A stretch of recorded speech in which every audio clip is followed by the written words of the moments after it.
আপনারা বাম পাশে দাঁড়িয়ে যাবেন, বাম পাশে দাঁড়িয়ে যাবেন, ব্যানারটা থাকবে রাস্তার দিকে। আপনার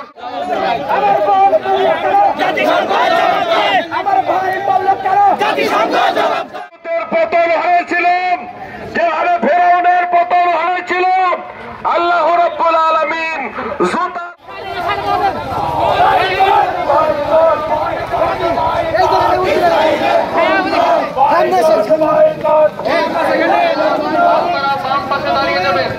বাম পাশে দাঁড়িয়ে যাবেন, ব্যানারটা থাকবে রাস্তার দিকে। আপনারা সবাই